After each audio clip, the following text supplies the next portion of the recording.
అమ్మా praise the lord. ప్రభు యేసు నామములో అందరికీ శుభాలు తెలియజేస్తూ ఉన్నాను. మరి దేవదేవుడు నాకు ఇచ్చినటువంటి ఈ అవకాశాన్ని బట్టి దేవదేవుడిని కూడా స్తుతిస్తూ ఉన్నాను. మరి వాక్యదానంలోనికి వెళ్ళడానికి ముందుగా మరి దేవుడి సహాయం కొరకు ప్రార్థించుకుందామమ్మా.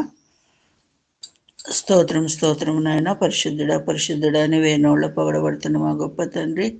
మరి ఇంతవరకు ప్రభు ప్రారంభ ప్రార్థన, పాటలు, మరి స్తుతి ఆరాధన, బైబిల్ రీడింగ్లోనైనా మీరుండినైనా మమ్మల్ని నడిపించిన విధానాన్ని బట్టి మిమ్మల్ని స్తుతిస్తూ ఉన్నాను తండ్రి. ప్రభు మరి ఇంతవరకునైనా మరి 17 అధ్యాయములు నిన్నటి వరకు పూర్తి చేసుకున్నాం. మరి ఈరోజు 18వ అధ్యాయాన్ని మేము ధ్యానిస్తూ ఉండగానైనా నీ పరలోక జ్ఞానమును దయచేయమని బ్రతిమాలుకుంటూ ఉన్నాను. ఎటువంటి నైనా సాతాను క్రియలు అడ్డుపడకుండా నైనా మీరే మాకు తోడు నీడ సహాయంగా ఉండమని నోటికి నోరుగా ఉండి ప్రభా నీ మాటలు నా నోటి ద్వారా పలికిచ్చమని బ్రతిమాలుకుంటూ ఉన్నాను. విన్న వాక్యం నైనా మాలో మరి 30 60 100 ఫలించుటకు మాకు సహాయము దయచేయమని, వినగల చెవులను గ్రహించగల మనస్సును మాకు దయచేయమని, మీరు మాతో ఉండి నడిపించమని మా ప్రభువును మా రక్షకుడు మిక్కిలి వినయంతో ప్రార్థిస్తున్నాం తండ్రి. ఆమేన్. ప్రైజ్ ది లార్డ్ అమ్మా. మరి మనము ఇంతవరకు 17 అధ్యాయాలను మనం ధ్యానించుకున్నాము. నిన్న మొన్న ధ్యానించినటువంటి అధ్యాయాలను ఒకసారి గమనించినట్లయితే మరి 16వ అధ్యాయంలో మరి కోరాహు వారి యొక్క కుటుంబీకులు చేసినటువంటి ఆధిక్యత, మేము కూడా యాజకులం అవుతాము అన్న, మేము లేవీయులమే కదా, మాకెందుకు ఉండదు, ఒక అహరోను కుటుంబమే చెయ్యాలా అని ఒక అతిశయంతో అతను 250 మందిని వెంటేసుకొని వచ్చినప్పుడు మరి దేవుడు యొక్క మహిమ మరి అక్కడ కనబడింది. వాళ్ళని భూమి కుంగదీసేసి అందరినీ కూడా పడవేయడం అనేది మనకందరికీ తెలిసినటువంటి విషయమే. ఆ గొడవలో దాదాపు 14,700 మంది మరణించినట్టుగా మనకు అక్కడ కనబడుతూ ఉంది. దేవుడి ఉగ్రత వచ్చింది అంటే అది సామాన్యమైనది కాదండి. దేవుడు ఎంత దీర్ఘశాంతుడో అంత రోషం గలవాడు. తనకి వ్యతిరేకంగా ఏ పనైనా జరిగినా దేవుడు సహించడండి. ఏ చిన్న తప్పును కూడా దేవుడు సహించడు. మరి దేవుడు పవిత్రుడు కాబట్టి, పరిశుద్ధుడు కాబట్టి మరి మనల్ని కూడా పరిశుద్ధులుగానే ఉండాలని దేవుడు కోరుకుంటూ ఉన్నాడు. మనం చదువుకున్నాం కదా, లేవియా కాండము 19:2లో నేను పరిశుద్ధుడిని కాబట్టి మీరు కూడా పరిశుద్ధంగా ఉండమని అక్కడ మనకి సెలవు ఇచ్చారు. అదేవిధంగా మరి 17వ అధ్యాయంలో చూసినట్లయితే నిజమైన యాజకుడు ఎవరు మధ్యలో వాళ్ళు వచ్చి వీళ్ళు వచ్చి నేనుంటాను అది ఇది అని అనకుండా అహరోను మాత్రమే ప్రధాన యాజకుడు అని నిరూపించడానికి మరి అక్కడ దేవుడు ఏం చేశాడంటే ప్రతి గోత్రము నుంచి ఒక కర్రను తీసుకొని రమ్మన్నాడు. అదేవిధంగా అహరోనును కూడా ఒక కర్రను తీసుకొని రమ్మని చెప్పి అన్ని కర్రలను మరి అక్కడ పరిశుద్ధ స్థలంలో పెట్టినప్పుడు మరుసటి దినము వచ్చి చూస్తే అక్కడ అన్ని కర్రలు యథావిధిగానే ఉన్నాయి. కానీ ఈ అహరోను ఇచ్చి మరి ఆ కర్రల పైన మరి ఎవరిదెవరిది గుర్తుపట్టాలంటే కర్ర మీద వాళ్ళ పేర్లు రాయమని చెప్పారు. పలానా గోత్రం వాళ్ళు అని 12 గోత్రాల కర్రలు వాళ్ళ పేరుతో పాటు అక్కడ పెట్టబడ్డాయి. అదేవిధంగా అహరోను పేరుతో అహరోను కర్ర కూడా పెట్టబడింది. అయితే అప్పుడు చూసినప్పుడు ఏ కర్ర కూడా అక్కడ ఏమీ కాలేదు, మామూలుగానే ఉన్నాయి. కానీ అహరోను కర్ర ఏమైంది? చిగురించింది. ఉట్టి చిగురించడమే కాదు, అది ఫలించి పుష్పమయ్యి ఫలం కూడా వచ్చేసింది. ఈ ప్రాసెస్ జరగాలంటే ఎంత ఇదండి, ఎన్ని రోజులు పడుతుంది? ఒక పువ్వు మీద ఒక తుమ్మెద వాలి ఆ పొడిని తీసుకెళ్ళి ఇంకో చెట్టు మీద వేసి అక్కడ ఫలదీకరణం చెంది అక్కడ పువ్వు కాయలాగా మారి కాయ పండులాగా మారి ఇవన్నీ జరగడానికి ఎంత టైం పడుతుంది? కానీ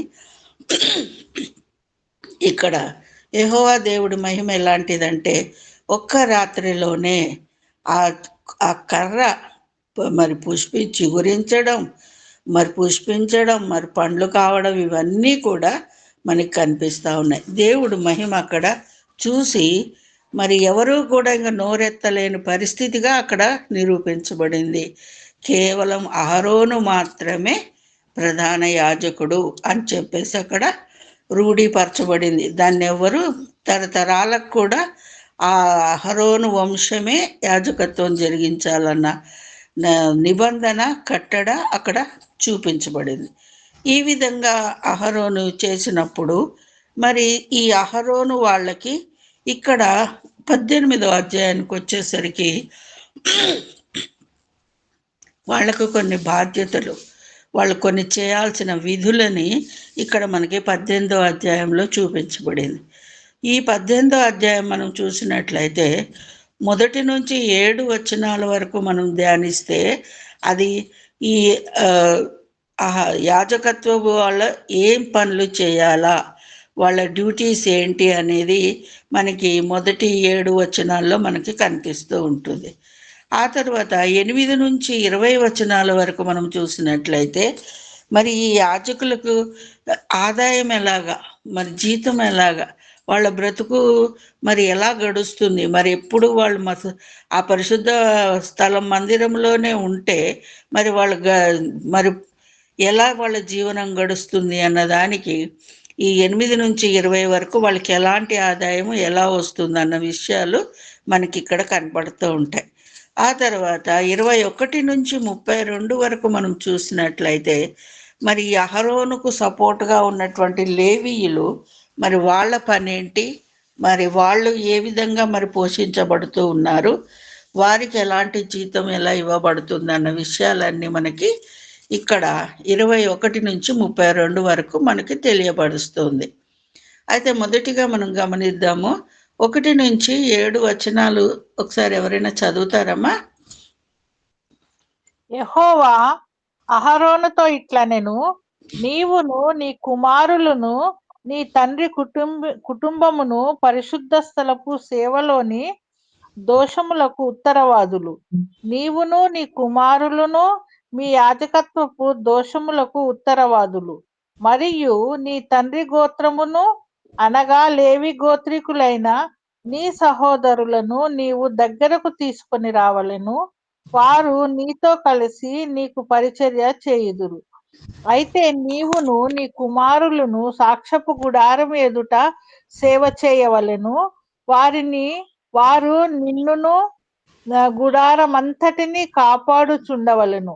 అయితే వారును మీరును చావకుండునట్లు వారు పరిశుద్ధ స్థలం యొక్క ఉపకరణముల యొద్దకైనను బలిపీఠం నొద్దకైనను సమీపింపవలదు.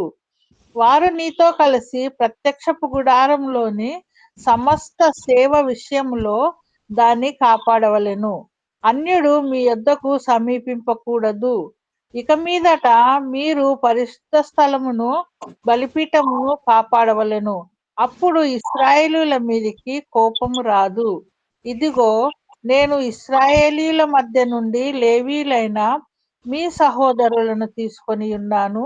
ప్రత్యక్షపు గుడారం యొక్క సేవ చేయుటకు వారు యెహోవా వలన మీకప్పగింపబడి ఉన్నారు. కాబట్టి నీవును నీ కుమారును బలిపీఠపు పనులన్నిటి విషయంలోనూ అడ్డుతెర లోపలి దాని విషయంలోనూ యాజకత్వము జరుపుచు సేవ చేయవలెను. దయచేతనే మీ యాజకత్వపు సేవ నేను మీకిచ్చి ఉన్నాను. అన్యుడు సమీపించిన ఎడల మరణ శిక్ష నొందును. ఓకే మా, థ్యాంక్ యూ. ఇక్కడ మనం చూసినట్లయితే మరి ఈ యాజకులు చేయవలసిన పనులు మరి మనకందరికీ ఆల్రెడీ ముందు అధ్యాయాల్లో లేవి కాండంలో ఇవన్నీ మనం చూసాం. యాజకులు ఏం పని చేయాలా, ఎలా చేయాలా, మరి ఇశ్రాయేలీలు తీసుకొచ్చిన అర్పణలను ఏ విధంగా మరి దహన బలులు కానీ, ఈ నైవేద్య బలులు కానీ, సమాధాన బలులు, మరి పాప పరిహారార్థ బలి, అపరాధ పరిహారార్థ బలి, ఇవన్నీ ఏ విధంగా వాళ్ళు అర్పించాలి. మరి ఇశ్రాయేలీలకు వీళ్ళు దేవుడికి ఉత్తరవాదులుగా ఉంటా ఉన్నారు. ఇశ్రాయేలీలు తప్పు చేయకుండా మరి ఈ యాజకులు వాళ్ళని ధర్మశాస్త్రాన్ని బోధిస్తూ మరి వాళ్ళకి ఒక కంచెలాగా, ఒక కావలిగా వీళ్ళు ఉంటూ ఉన్నారు. వీళ్ళ బాధ్యత ఏంటి? ఇశ్రాయేలీలను కాపాడడం, ఇశ్రాయేలీలకు ధర్మశాస్త్రం బోధించడం, మరి ఇశ్రాయేలీలను మరి దోషం, తప్పు త్రోవలో నడవకుండా వాళ్ళు ఈ ప్రత్యక్ష గుడారంలోకి వచ్చేసి తిరిగి మరి మరణశిక్ష పొందకుండా వాళ్ళందరినీ కాపాడే బాధ్యత మరి యాజకులకి ఇవ్వబడిందమ్మా. ఈ యాజకత్వ బాధ్యత కూడా కేవలం మరి 7వ వచనంలో మనకు కనబడుతుంది కదా, దయచేతనే మీ యాజకత్వపు సేవను నేను మీకిచ్చి ఉన్నాను, అన్యుడు సమీపించిన ఎడల మరణశిక్ష నొందును. ఇక్కడ ఎంత పరిశుద్ధమైన స్థలంగా దీన్ని దేవుడు ఏర్పాటు చేశాడు. కేవలము ఈ అహరోను సంతతి మాత్రమే ఆ పరిశుద్ధ స్థలానికి, ప్రత్యక్ష మందిరానికి దానిలో అనుమతి ఇవ్వబడింది. అడుతెర లోపలికి కానీ గుడారము, పరిశుద్ధ బలిపీఠము, మందసము వీటి దగ్గరికి వెళ్ళడానికి కేవలము ఆ ప్రధాన యాజకులకి మాత్రమే పర్మిషన్ ఇవ్వబడింది. ఇంకెవ్వరు వెళ్ళినా సరే మరణించడమే. ఏదైనా సింపుల్గా కాలు నొప్పో, చెయ్యి నొప్పో, కాలు తీసి, కన్ను తీసి అలాంటి సమస్య కాదండి. డైరెక్ట్ ప్రాణం తీసేసే పనే అక్కడ ఉంటూ ఉన్నది. అంత ప్రాణాంతకమైన బాధ్యతను మరి యెహోవా దేవుడు ఏం చేశాడు? అహరోను వాళ్ళకి అప్పగిచ్చారు. కేవలం ఇది ఇశ్రాయేలుల రక్షణ కోసమే, ఇశ్రాయేలులను కాపాడడం కోసమే ఈ ప్రత్యక్ష గుడారం ఏర్పడడం, దాంట్లో పనులన్నీ కూడా ఈ అహరోను కుటుంబానికి అప్పగించడం అనేది మరి యెహోవా దేవుడు అక్కడ వారికి అప్పగించినటువంటి బాధ్యత. వాళ్ళ బాధ్యతను సక్రమంగా నిర్వహించాలి. అక్కడ ఎలాంటి దోషం జరిగినా, మరి ఎలాంటి అపవిత్రత పనులు జరిగినా ఈ యాజకుడు, ప్రధాన యాజకుడు వీళ్ళే ఉత్తరవాదులు, వాళ్ళే దానికి బాధ్యులు. రెస్పాన్సిబిలిటీ వారిదే. కాబట్టి ఎంతో జాగ్రత్తగా అక్కడికి ఎవరు అన్యుడు ప్రవేశించకుండా మరి ఆ మందసాన్ని కానీ, ఆ బలిపీఠాన్ని కానీ మరి కాపాడే బాధ్యత వీరికి అప్పగించబడింది. తర్వాత 8వ వచనము నుంచి మనం గమనించినట్లయితే మరి వీళ్ళు ఇంత రెస్పాన్సిబుల్ తీసుకొని మరి ప్రాణాంతకమైన మరి బాధ్యత తీసుకొని మరి మరణశిక్షకు కూడా వాళ్ళు అవుతూ ఉన్నారు. మనకు తెలుసు కదా, అన్యాగ్ని తీసుకొచ్చినటువంటి అహరోను పెద్ద కుమారుడు నాదాబు, అబీహు ఏమయ్యారు? ఆన్ ది స్పాట్ ఆ అగ్నికే వాళ్ళు ఆహుతైపోయారు. దేవుడు ఇప్పుడు తప్పు చేశారులే మరొకసారి శిక్షిద్దాం అనే పద్ధతి కాదండి. అక్కడ ఆన్ ది స్పాట్ వాళ్ళని చంపేశాడు. అదేవిధంగా మన కోరాహు వాళ్ళని కూడా చూసుకున్నాం కదా 16వ అధ్యాయంలో. వాళ్ళను కూడా వాళ్ళ 250 మంది తెచ్చిన అగ్నితో వాళ్ళను కూడా అక్కడే కాల్చేశాడు. అలాగే మరి కోరాహుని భూమిలోకి దించేశాడు.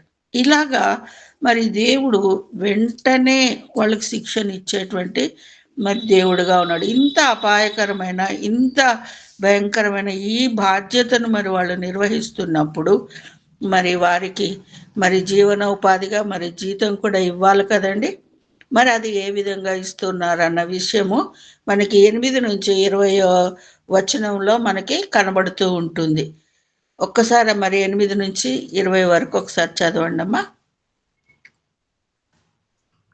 మరియు యెహోవా అహరోనుతో ఇట్లనెను, ఇదిగో ఇశ్రాయేలీయులు ప్రతిష్ఠించు వాటన్నిటిలో నా ప్రతి అర్పణములను కాపాడు పని నీకిచ్చియున్నాను. అభిషేకమును బట్టి నిత్యమైన కట్టడ వలన నీకును నీ కుమారులకును నేనిచ్చియున్నాను. అగ్నిలో దహింపబడని అతి పరిశుద్ధమైన వాటిలో నీకు రావలసినవేవనగా వారి నైవేద్యములన్నిటిలోనూ, వారి పాప పరిహారార్థ బలులన్నిటిలోనూ, వారి అపరాధ పరిహారార్థ బలులన్నిటిలోనూ వారు నాకు తిరిగి చెల్లించు అర్పణములన్నీయు నీకును నీ కుమారులకును అతి పరిశుద్ధమైన వగును. అతి పరిశుద్ధ స్థలములో మీరు వాటిని తినవలెను. ప్రతి మగవాడును దానిని తినవలెను. అది నీకు పరిశుద్ధముగా ఉండును. మరియు వారి దానములలో ప్రతిష్ఠింపబడినదియు ఇశ్రాయేలీయులు అల్లాడించు అర్పణములన్నీయు నీవగును. నీకును నీ కుమారులకును నీ కుమార్తెలకును నిత్యమైన కట్టడ వలన వాటినిచ్చితిని. నీ ఇంటిలోని పవిత్రులందరూ వాటిని తినవచ్చును.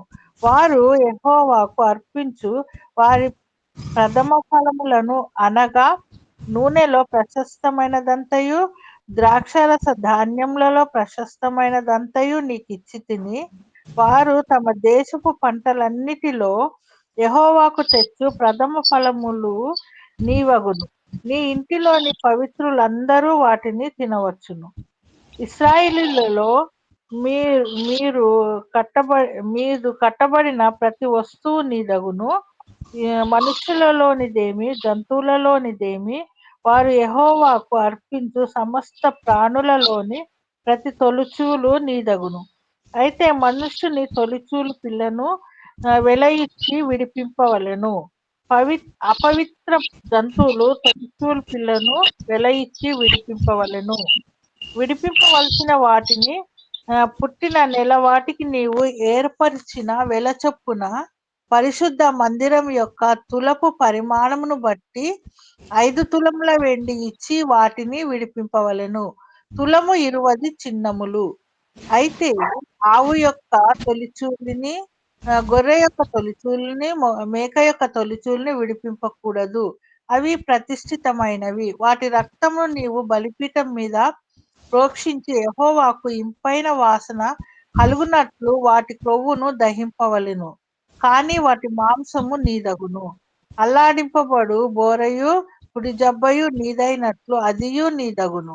ఇశ్రాయేలీయులు యెహోవాకు ప్రతిష్ఠించు పరిశుద్ధమైన ప్రతిష్టార్పణములన్నిటినీ నేను నీకును నీ కుమారులకును నీ కుమార్తెలకును నిత్యమైన కట్టడను బట్టి ఇచ్చితిని. అది నీకును నీతో పాటు నీ సంతతికిని యెహోవా సన్నిధిని నిత్యము స్థిరమైన నిబంధన. మరియు యెహోవా అహరోనుతో ఇట్లనెను, వారి దేశములో నీకు స్వాస్థ్యము కలదు, వారి మధ్యలో నీకు పాలు ఉండదు. ఇశ్రాయేలుల మధ్యలో నీ పాలు నీ స్వాస్థ్యము నేనే. చూసారా, ఇక్కడ మరి ఇంత కష్టపడుతున్న మరి యాజకుల వీళ్ళందరికీ కూడా మరి ఆదాయం ఏ విధంగా అని అన్నప్పుడు ఇక్కడ దేవుడు చెప్తా ఉన్నాడు, ఈ ఇశ్రాయేలీలు యెహోవా దేవుడికి అర్పించే ప్రతిష్టార్పణములన్నీ కూడా యెహోవా దేవుడు ఏం చేస్తూ ఉన్నాడు, అహరోను వాళ్ళకి అప్పగిస్తూ ఉన్నారు. అయితే అహరోను వాళ్ళ కుమారులు ఇద్దరు వాళ్ళు వాటిని తినవచ్చును. అంటే వాళ్ళు ఏం చేశారు, అగ్నిలో దహించబడని అతి పరిశుద్ధమైన వాటిలో నీకు రావలసినవేవనగా వారి నైవేద్యములన్నిటిలోనూ, వారి పాప పరిహారార్థ బలులన్నిటిలోనూ, మరి వారి అపరాధ పరిహారార్థ బలులన్నిటిలోనూ వారు నాకు తిరిగి చెల్లించు అర్పణలన్నీ నీకును నీ కుమారులకును అతి పరిశుద్ధమైన వగును. అతి పరిశుద్ధ స్థలములో మీరు వాటిని తినవచ్చును. ఇక్కడ మనం మరి లేవి కాండంలో కూడా చూసినప్పుడు వాళ్ళ అహరోను వాళ్ళు కూడా ఈ బలులన్నీ అర్పించారు. వీళ్ళు తీసుకొచ్చినటువంటి బలులు మనకందరికీ కూడా తెలుసు కదా, ఈ 5 బలుల విషయమై మనకందరికీ తెలుసు.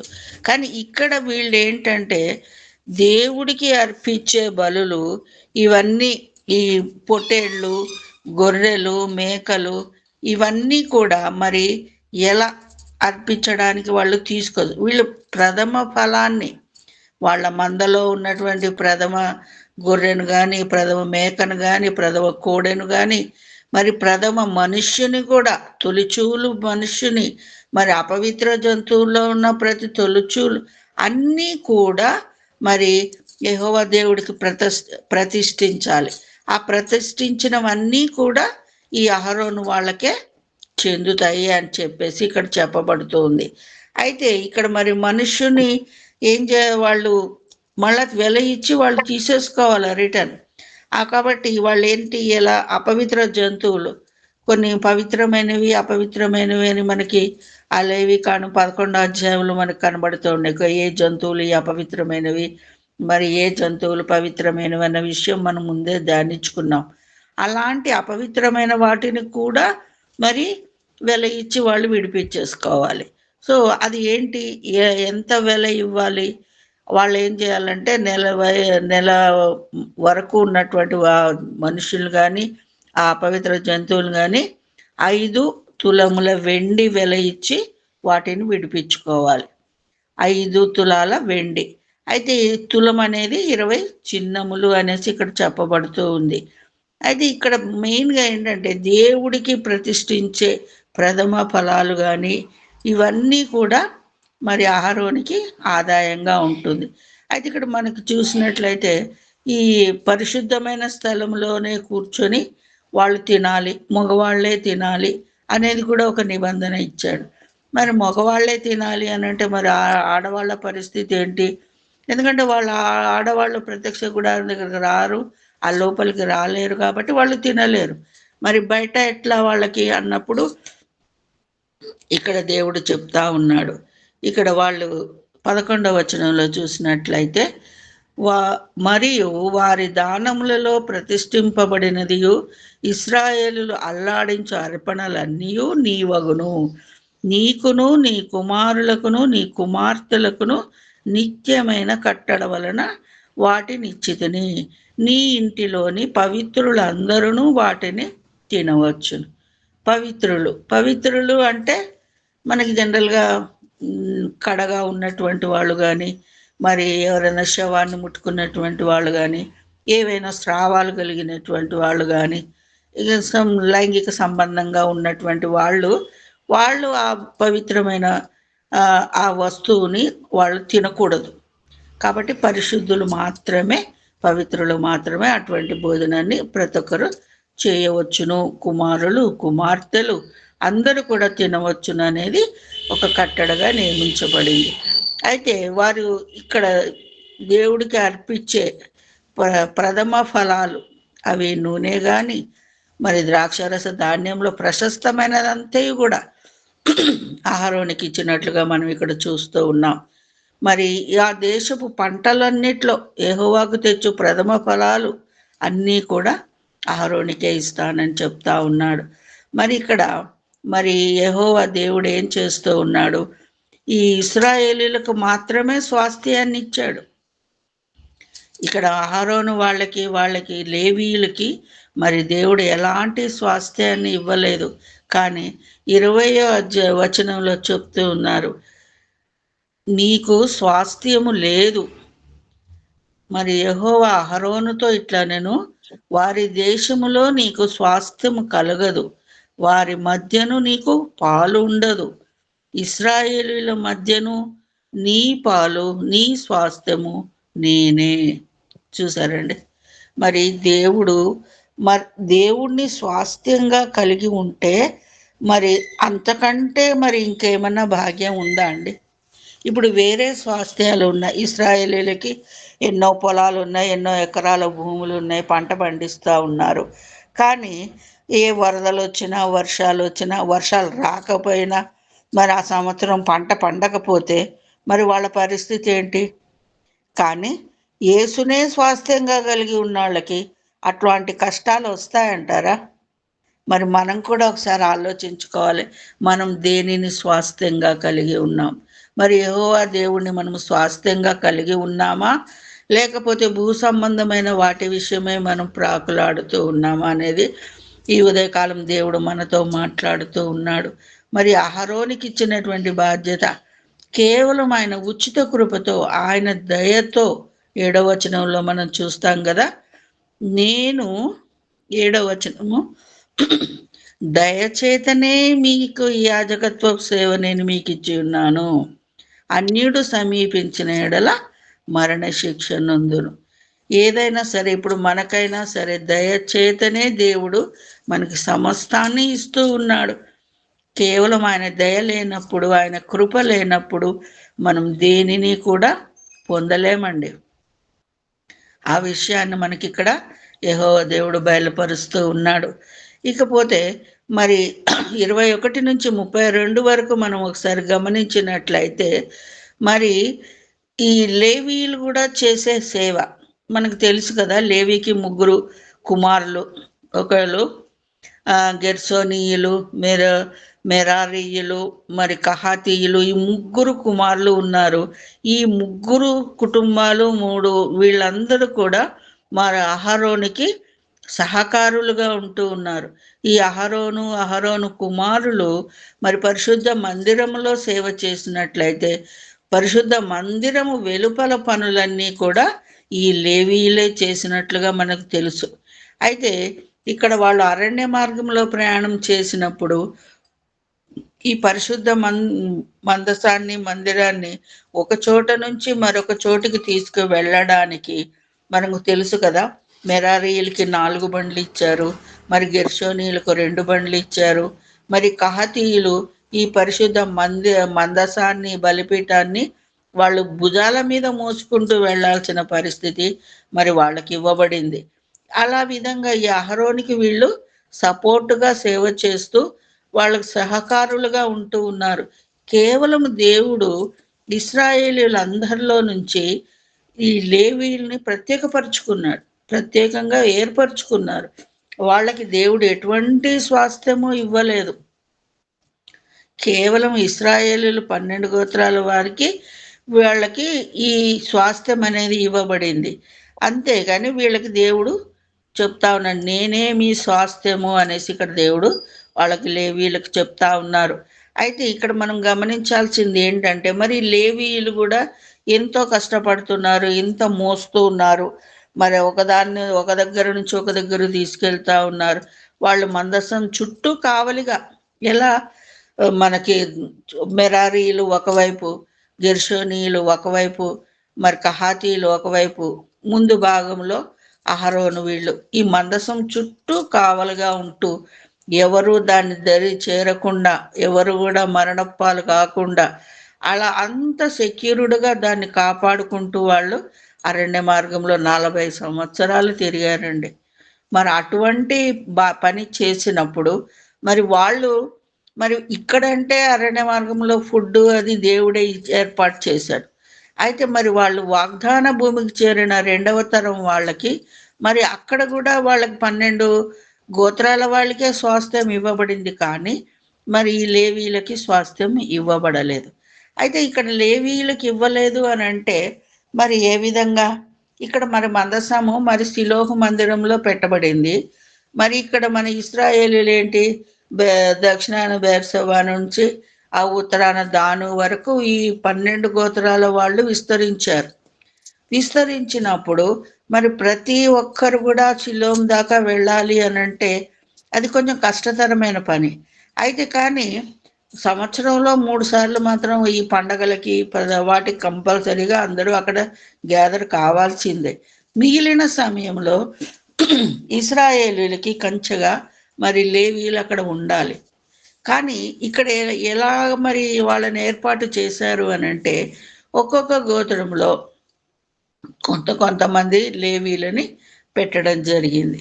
ఎందుకంటే వాళ్ళకి కూడా మరి ప్రతిసారి అక్కడ దాకా వెళ్ళాలంటే కష్టం కాబట్టి అక్కడిదక్కడే ఆ గోత్రం వాళ్ళకి వీళ్ళు సహాయం చేయడం, వాళ్ళ తప్పులు ప్రాయశ్చిత్తం చేయడం, బలులు అర్పించుకోవడం, ఈ పనులన్నీ చేయడానికి ఆ లేవీల్ని ఒక్కొక్క గోత్రంలో వాళ్ళకు ఒక్కొక్క నలుగురికి 4 పట్టణాలు ఇవ్వడం జరిగింది.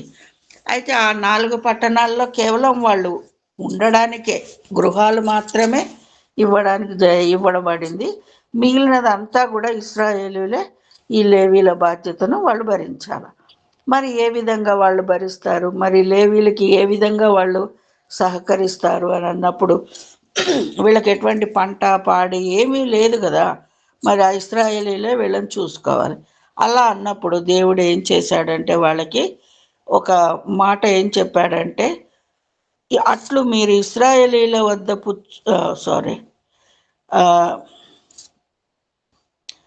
26వ వచనం, నీవు లేవీలతో ఇట్లనుము, నేను ఇశ్రాయేలీల చేత మీకు స్వాస్థ్యంగా ఇప్పించిన 10వ భాగమును మీరు వారి యొద్ద పుచ్చుకున్నప్పుడు మీరు దానిలో అనగా ఆ దశమ భాగమును యెహోవాకు ప్రతిష్ట. దీనికంటే ముందుగా ఏం వాళ్ళకి చెప్తా ఉన్నాడు, ఇశ్రాయేలీలకు చెప్పాడు. 21 నుంచి ఒకసారి చూస్తానమ్మా. ఇదిగో, లేవీయులు చేయు సేవకు అనగా ప్రత్యక్షపు గుడారం యొక్క సేవకు నేను ఇశ్రాయేలీల యొక్క దశమ భాగములన్నిటినీ వారికి స్వాస్థ్యముగా ఇచ్చి తిని. ఇప్పుడు ఈ లేవీలకి ఏమి ఇచ్చాడు? ఇశ్రాయేలీల యొక్క దశమ భాగాలు. ఇప్పుడు ఇశ్రాయేల్ పండిస్తున్న పంటల్లో వాళ్ళ యొక్క ఆదాయంలో ఈ దశమ భాగాన్ని ఈ లేవీలకు ఇవ్వమని ఇక్కడ చెప్పబడుతుంది. అయితే ఇశ్రాయేలీలు పాపము తగిలి చావకుండునట్లు వారు ఇక మీదట ప్రత్యక్షపు గుడారమునకు రాకూడదు. అయితే లేవీయులు ప్రత్యక్షపు గుడారం యొక్క సేవ చేసి వారి సేవలోని దోషములకు తామే ఉత్తరవాదులై ఉందురు. ఇశ్రాయేలీల మధ్యను వారికి స్వాస్థ్యం ఏమీ ఉండదు. ఇది మీ తరతరములకు నిత్యమైన కట్టడ. వీళ్ళు ఇశ్రాయేల్ మధ్యలోనే ఉంటారు, కానీ వారికి ఎటువంటి స్వాస్థ్యము ఉండదు, కేవలం ఇళ్ళు మాత్రమే ఉంటాయన్నమాట. అయితే ఇక్కడ వాళ్ళు ఇశ్రాయేలు చేసే ప్రతి దోషానికి ఈ లేవీలే ఉత్తరవాదులు అని చెప్పేసి దేవుడు చెప్తా ఉన్నాడు. అయితే ఇశ్రాయేలీలు యెహోవాకు ప్రతిష్టార్పణంగా అర్పించు దశమ భాగములను నేను లేవీలకు స్వాస్థ్యంగా ఇచ్చాను. ఇప్పుడు మరి వాళ్ళకి దేవుడు ఏమిస్తా ఉన్నాడు? ఇశ్రాయేలీలు అర్పించే దశమ భాగాలనే ఈ లేవీలకి ఇస్తా ఉన్నారు. అయితే ఆ విధంగా వీళ్ళకి లేవీలకి ఆదాయం ఇవ్వబడుతూ ఉన్నది. అయితే ఆదాయం ఇచ్చినప్పుడు యెహోవా మోషేకు ఇలాగ సెలవిచ్చెను, నీవు లేవీలతో ఇట్లనుము, నేను ఇశ్రాయేలీల చేత మీకు స్వాస్థ్యముగా ఇప్పించిన దశమ భాగమును మీరు వారి యొద్ద పుచ్చుకొనున్నప్పుడు మీరు దానిలో అనగా ఆ దశమ భాగమును యెహోవాకు ప్రతిష్టార్పణముగా చెల్లింపవలను. ఇక్కడ మరి వాళ్ళు కేవలం తీసుకోవడమే కాదు, మరి దేవుడికి కూడా చెల్లించాలి. వాళ్ళు తీసుకున్న దశమ భాగంలో దశమ భాగం దాన్ని ఏం చేయాలా? యెహోవాకి వాళ్ళు చెల్లించాల్సిందిగా మోషేకు చెప్పారు. అయితే మీరు ప్రతిష్టార్పణము కళ్ళపు పంట వలను ద్రాక్షల తొట్టి ఫలం వలెను ఎంచవలెను. అట్లు మీరు ఇశ్రాయేలీల యొద్ద పుచ్చుకొను మీ దశమ భాగములన్నిటిలో నుండి మీరు ప్రతిష్టార్పణములను యెహోవాకు చెల్లింపవలెను. దానిలో నుండి మీరు యెహోవాకు ప్రతిష్ఠించు అర్పణమును యాజకుడైన అహరోనుకు ఇయ్యవలెను. ఇక్కడ లేవీల దగ్గర నుంచి తీసుకున్నటువంటి ఆ దశమ భాగము వాళ్ళు ఏం చేస్తారు? అహరోనికి ఇవ్వాలి అని చెప్పేసి చెప్తా ఉన్నారు ఇక్కడ. అయితే ఇక్కడ మరి అహరోను అది ఇశ్రాయేలీలు దశమ భాగం చెల్లిస్తూ ఉన్నారు, మరి లేవీలు కూడా దశమ భాగంలో నుంచి దశమ భాగం చెల్లిస్తూ ఉన్నారు. మరి ఈ అహరోను వాళ్ళు ఏమిస్తూ ఉన్నారు అని మనం ఇక్కడ గమనిస్తే, అహరోను వాళ్ళ జీవితాన్నే ఇచ్చేశారు కదండి. వాళ్ళ ఆ ప్రత్యక్ష గుడారంలో పరిశుద్ధ మందసంను కావలి కాస్తూ మరి వాళ్ళ లైఫ్ లాంగ్ వాళ్ళు అక్కడే సెటిల్ ఉండిపోవాల్సి వచ్చింది. కనీసం లేవీల కన్నా రిటైర్మెంట్ ఉంటుందేమో, 50 years తర్వాత వాళ్ళు అక్కడి నుంచి ఆ బాధ్యత నుంచి దిగిపోవచ్చు. కానీ ఈ యాజకులు మాత్రం, ప్రధాన యాజకుడు కానీ యాజకులు కానీ అలాంటి రిటైర్మెంట్ లేదు వాళ్ళకి. వాళ్ళ జీవితాన్నే మరి యెహోవా దేవుడికి సమర్పించినట్లుగా మనం ఇక్కడ చూస్తూ ఉన్నాం. అయితే ఇక్కడ మొత్తం ఇక వీళ్ళ బాధ్యతలు, అహరోనికి ఏ విధంగా మరి ఆదాయం ఇవ్వబడుతుంది, మరి లేవీలకు ఏ విధంగా ఆదాయం ఇవ్వబడుతుంది అన్న విషయాలు మనకి ఇక్కడ కనిపిస్తూ ఉన్నాయి. అయితే ఈ 18వ అధ్యాయంలో మనం ఈ పాత నిబంధనలో చూసినట్లయితే మరి దశమ భాగం ఇవ్వాలి అనేది ఇక్కడ వ్రాయబడి ఉంది. మరి ఇదే విషయం నూతన నిబంధనలోకి వచ్చే వరకు మీకు కలిగిన దాంట్లో మీ ఇష్టం వచ్చినంత ₹1 నుంచి ₹1000 కానీ ₹1,00,00,000 ఎన్నైనా ఇవ్వచ్చు. ఇక్కడ దశమ భాగము అనేది మరి మనకి కొత్త నిబంధనలో చెప్పబడలేదండి, కేవలం కానుకలు చెప్పాడు. నీ శక్తి కొలది నువ్వు సమర్పించవచ్చు. మరి లూకాసు వార్తలు చూస్తాం కదా, మరి ఒక పేద విధవరాలు 2 కాసులు వేసింది, అది కూడా ఆమె జీవితం అంతా వేసినట్లుగా మరి దేవుడు అక్కడ కౌంట్ చేస్తూ ఉన్నాడు. ఇది మనకు కలిగినదంతా మనకి ఇవ్వడమే. ఇక్కడ మనం చూసినట్లయితే మరి ఈ యాజకులు మరి ఇశ్రాయేలీలను కాపాడుతూ ఉన్నారు. ఈ ఇశ్రాయేలీలు మరి యాజకులకి సపోర్ట్గా ఉంటూ ఉన్నారు. ఈ విధంగా మరి నేటి సమాజంలో మరి యాజకులు అంటే ఎవరండి? మన దైవజనులు, మన సేవకులే కదా. మరి వాళ్ళే కదా ఈ క్రైస్తవ్యాన్ని కాపాడగలిగేటువంటి బాధ్యతగా వారిపైన పెట్టబడింది. మరి ఈ సేవకులు ఏ విధంగా ఉన్నారు? మనకి తిమోతి తీతుకులో చెప్పబడినట్టుగా మరి అధ్యక్షులకి కొన్ని లక్షణాలు, గుణాలు చెప్పాడు. మరి అటువంటి లక్షణాలు, అటువంటి గుణగణాలు కలిగిన మరి సేవకులను మనము ఈ ఇప్పుడు కలిగి ఉన్నామా? ఒక రకంగా చూసినట్లయితే బాగా డబ్బున్న చదువురానోడు ఏం చేస్తూ ఉంటాడట? స్కూళ్ళు, హాస్పిటళ్ళు కట్టేస్తాడంట. చదువుకున్న పేదవాడు ఏం చేస్తాడంటే వాటిలో పని చేస్తూ ఉంటాడట. అలాగే ఇక్కడ మన సేవకులు కూడా కొంతమంది ఎలా అయిపోయారు అని అంటే, పెద్దగా బిల్డింగులు కట్టి ఏసీలు వేసి రూములు చేసేసి మరి అన్నీ పెట్టేసి ఏం చేస్తున్నారు, పెద్ద అట్టాసంగా మనకి సేవ చేస్తున్నట్లుగా చెప్తా ఉంటారు. నిజంగా సేవ చేసే దేవుడు పిలుపు పొందుకొని సేవ చేసేవాడు బహు కొద్దిగానే ఉంటూ ఉన్నారు. అట్టాసంగా ఆర్భాటంగా చేసుకునే వాళ్ళకే మనం ఎక్కువగా కానుకలు సమర్పిస్తూ ఉంటాం. అదే బీదవాడికి మరి నిజమైన సేవ చేసి బైబిల్ సంబంధంగా, ధర్మశాస్త్ర సంబంధంగా సువార్తను ప్రకటించే వారికి మనం ఏం చేస్తూ ఉన్నాము అనేది మనం ఒక్కసారి మనం గమనించుకోవాలండి. ఎవరు నిజమైన సేవకులు, ఎవరు నిజమైన మరి యాజకత్వాన్ని నిర్వహిస్తూ ఉన్నారు? మనకి దేవుడు కూడా మనకు చెప్తా ఉన్నాడు కదా యాజకత్వం ఎలా. ఈ మన లూకా సువార్త మరి 10వ అధ్యాయంలో చెప్తా ఉన్నాడు దేవుడు మనల్ని ఏ విధంగా ఉండాలి, సేవకుడు ఏం పనులు చేయాలా, ఎలా వెళ్ళాలా, వాళ్ళు వెళ్ళిన ప్రదేశం ఎలా ఉండాలా, వాళ్ళని ఎవరైనా చేర్చుకుంటారా లేదా, చేర్చుకుంటే అక్కడ వాళ్ళకి సమాధానం కలగాలి అని చెప్పాలి. మరి సమాధానమే ఎందుకు? మీకు ఆరోగ్యం కలగాలి, ఆర్థికంగా బాగుండాలని మనం దీవించవచ్చు కదా. కాదు, సమాధానం ఉంది అని అంటే అన్నీ బాగుంటాయి. ఆరోగ్య సమాధానం, ఆర్థిక సమాధానం అన్నీ కూడా వాళ్ళకి లభిస్తాయని చెప్పేసి యెహోవా దేవుడు వాళ్ళకి తను శిష్యులకు అందరికీ చెప్పి తనకంటే ముందుగా ఇద్దరిద్దరిని ఒక్కొక్క ప్లేస్కు పంపించినట్లుగా మనం లూకాసు వార్త 10వ అధ్యాయంలో మనం చూస్తూ ఉంటాం. అయితే ఎవరైనా వాళ్ళని చేర్చుకుంటే వాళ్ళ ఇంట్లో ఉండి వాళ్ళ దగ్గర వాళ్ళు ఇచ్చిందే తింటూ తాగుతూ వాళ్ళ దగ్గరే ఉండి వాళ్ళకి వీళ్ళు సేవ చేయాలి. అంటే వాళ్ళలో రోగులు ఉన్నట్లయితే వాళ్ళని స్వస్థపరచడం, ఏ ఇబ్బంది ఉన్న వాళ్ళని చూసుకోవడం, ఆ పట్టణంలో ఇవన్నీ వాళ్ళు చేయాలి. ఒకవేళ ఏ పట్టణం వాళ్ళైనా వాళ్ళని చేర్చుకోలేకపోతే అక్కడ వీళ్ళ కాళ్ళ దుమ్మును అక్కడ దులిపేసేసి వెళ్ళిపోమ్మని మరి ఈ సేవకులకు, శిష్యులకు దేవుడు చెప్తా ఉన్నాడు. మరి ఈ సేవకులకు కొన్ని బాధ్యతలు ఇవన్నీ కూడా మరి ఇచ్చాడు. మరి నేటి సేవకులు ఏ విధంగా ఉన్నారు? మరి ఆ విధంగా చేస్తూ ఉన్నారా?